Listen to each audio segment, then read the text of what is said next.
নরেন্দ্র মোদী কে, অমিত শাহ কে? আজকে প্রধানমন্ত্রী হয়েছে বলে সব পাপ খণ্ডন হয়ে গেল, এরকম বিষয় তো নয়। এরা দাঙ্গাবাজ।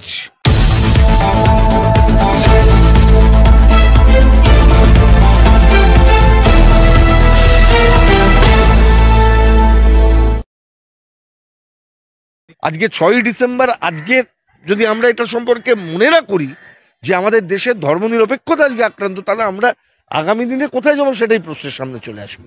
আবার আমাদেরকে সেই একই জায়গায় যেতে হবে। বাবরি মসজিদের রায় যদি আপনি দেখেন, আমি বলবো ওই রায়ের মধ্যেই উত্তর আছে। ওটা তো একটা পরিস্থিতিকে ঠান্ডা করার জন্য দিয়েছিল। বিচার ব্যবস্থা যদি বিচার না করেই দুজনের হাতে হাত মিলিয়ে দেয়, থেমে যাও থেমে যাও, সব চাপা দাও করতে যায়, যা হয় বাবরি মসজিদ তাই হয়েছে। আজকে উস্কানির জন্য আজকে দেখুন, আজকে সাম্বাল, আপনি জামা মসজিদের মামলায় দেখুন, আজমির শরীফ দেখুন, আজকে এই প্রশ্নের পর পর পর পর করতে থাকবে লোকে। এরা মামলার পর মামলা চলবে। ইতিহাসকে কখনো, ইতিহাসের কোনো সাজা আইন দিয়ে দেওয়া যায় নাকি? আজকে জানি আস্থার ভিত্তিতে কোনোদিন পিছনে হাঁটা যায়? আইন পিছনে হাঁটা যায়? আজ থেকে 200 বছর আগে কি হয়েছিল? আজকে যদি পুরনো কোনো শাসক কিছু অন্যায় করে থাকে, তার সাজা আজকে দেওয়া যায় 200 বছর পর? কোন আইনে দেওয়া যায়? এই সমস্যাটা তথাকথিত বিশ্বাসের ভিত্তিতে যারা আইনকে পরিবর্তন করে দিতে চান, যারা এই ধরনের একটি সংবিধান কায়েম করতে চান, তারা এই কাজটা করেন।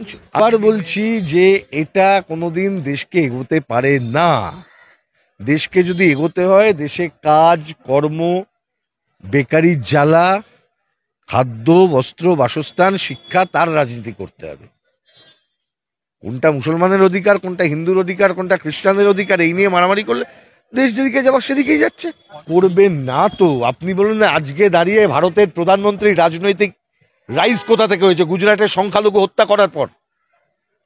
আজকে যিনি স্বরাষ্ট্রমন্ত্রী, তাঁর ভূমিকা কি ছিল গুজরাট দাঙ্গায়? আজকে সুপ্রিম কোর্ট নরেন্দ্র মোদীকে এ যুগের নিরো বলেছিল, জুডিশিয়াল অর্ডারে আছে। সংখ্যালঘু হত্যা করা, গর্ভবতী মায়ের পেটের মধ্যে ত্রিশূল খুঁচিয়ে সেই ভ্রূণকে বার করে আরএসএস এর লোকেরা নাচছে। গুজরাট আমরা ভুলে গেছি? তাহলে আপনি বলবেন কিভাবে?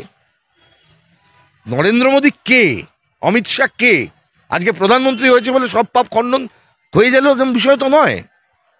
এরা দাঙ্গাবাজ। কিছু দাঙ্গাবাজ বেনিয়াকে যদি সরকারে বসায়, আজকে যা হবার তাই হয়েছে। আদানির চাকর বাকর আজকে সরকার চালাচ্ছে।